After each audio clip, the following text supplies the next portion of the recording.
Yes, Business Live Global. Hello.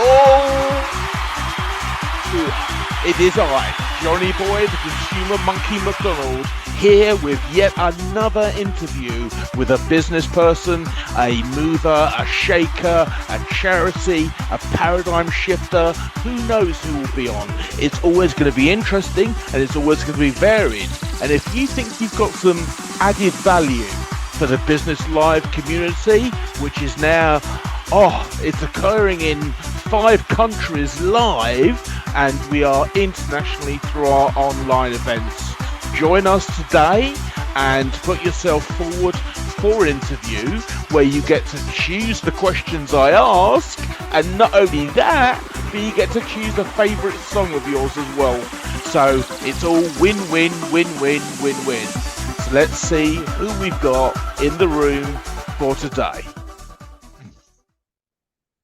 Supporting mid to senior level corporate folks to find and achieve their next breakthrough, I give you Hina Siddiqui. Hina, hi, how are you?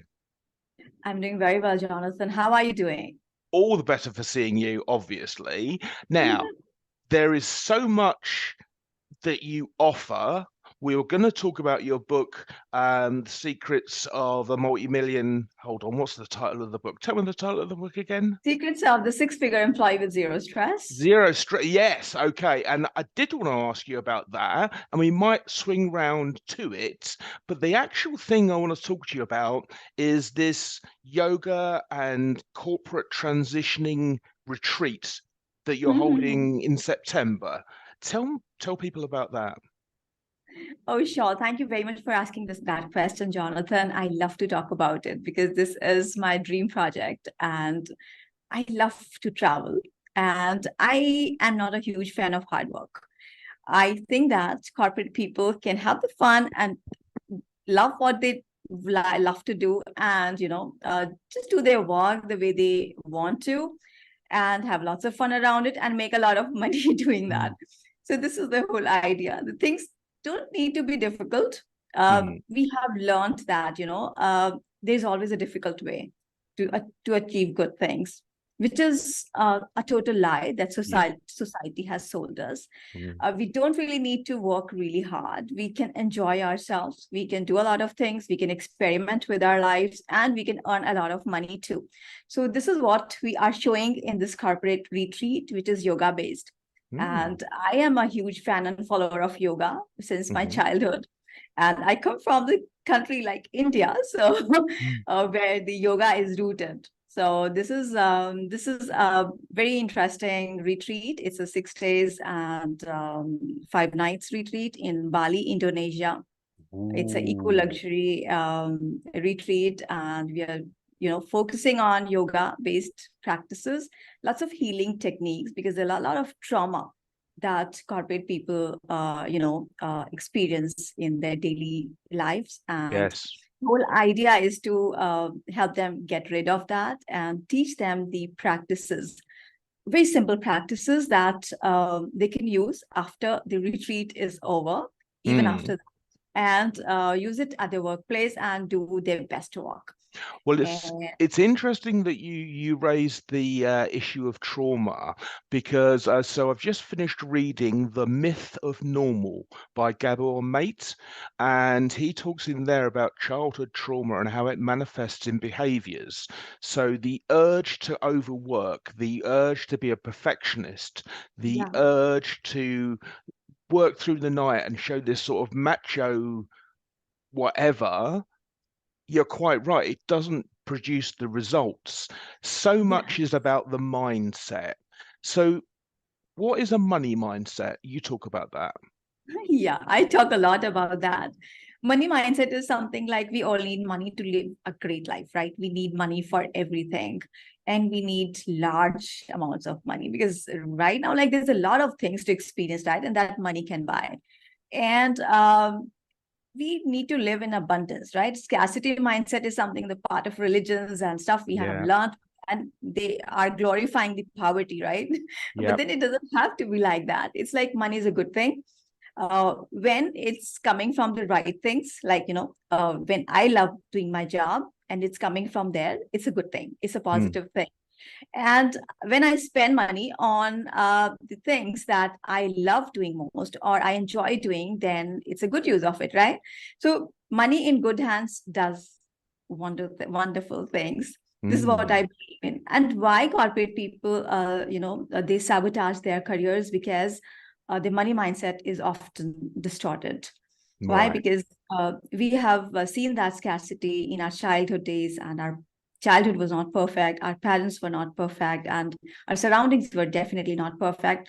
So we have learned that behavior. And now, when our money mindset is distorted, we are doing 1 million things to sabotage our career because deep down inside of us, we don't believe that we deserve money. So, and we see career, as just primary way to make money. And this is why the career and money are siblings.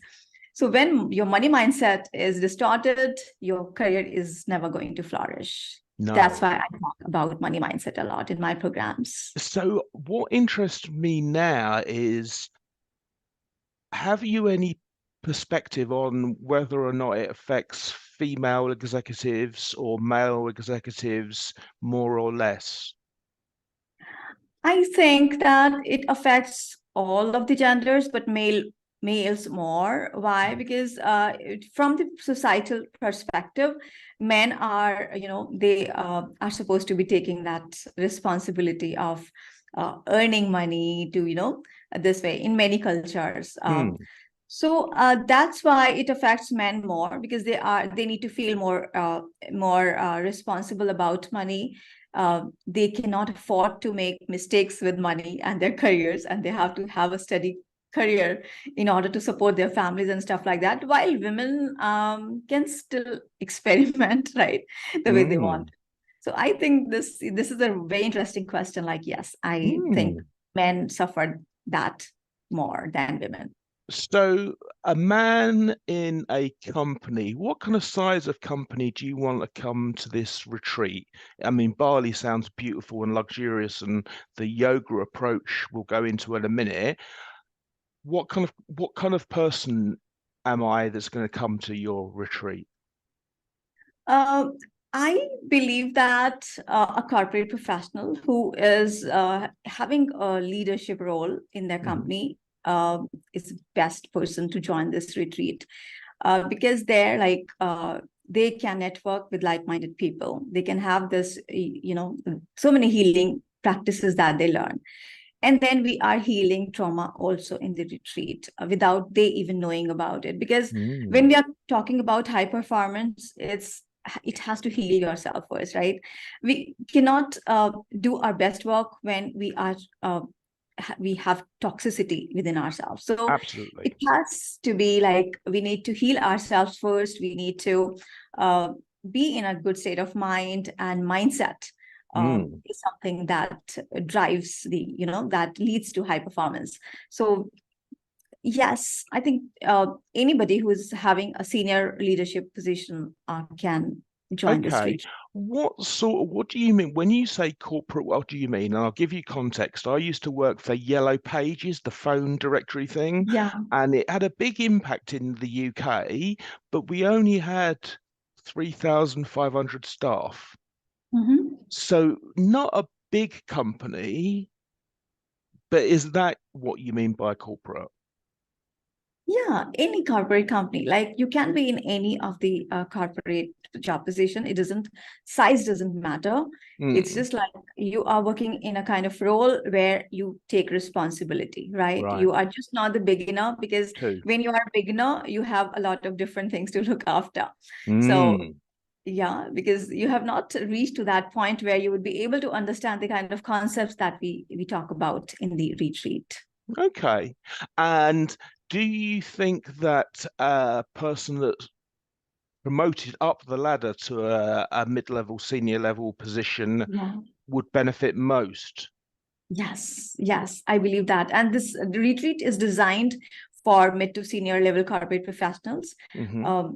It's very interesting. Like, it's Asia's #1 retreat center in Indonesia, and we are having that's a collaboration. We are having several retreats after September too. But September is the one that is going to be most exciting because this is the first one that we are hosting it there. Fantastic, fantastic. And how does the day give me an idea of what I can expect on the day? Okay.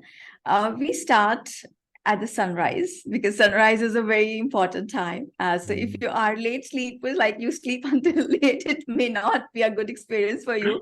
But then you can, you can learn to wake up early. So we start with sun gazing. Sun gazing is very, very effective technique, yoga-based technique, right? Beautiful. So we are starting with that, and then we are doing yoga, a session with one of my very amazing friends, and he's a yoga teacher. He has lived in Indian ashrams for about 10 years and learned from various prestigious gurus in those ashrams. And he has hosted the International Yoga Day in the Parliament of India also from 2017 to 2019. Yes. And then so you do the yoga, the sun gazing, and then you're into the stuff that you do, which is the corporate transitioning work. Yes, after the yoga thing, after the breath work and meditation and like mindfulness activities, after the breakfast, we are, we just get back to corporate coach workshops because there we are doing a lot of healing work in the workshops. We're covering the lots of mindset work and the entire day, like there's a lot of resort activities also, kind Excellent. of massages and some charity events and so people are going to get in a really good state by coming to this. Okay, well, listen, out there, listeners to BLG Radio, or people that Hina will play this podcast to, go on her retreat, experience this. I know that mindset and the state of your brain makes a massive difference to your output. And Hina's song is I Love It. And quite clearly, this is why you love it. Yeah? Yeah. Excellent. Hina, thank you very much. You're very welcome. And thank you very much for having me. I really, really enjoy talking to you after a long time, Jonathan. Thank you very much for inviting me to this show. Anytime.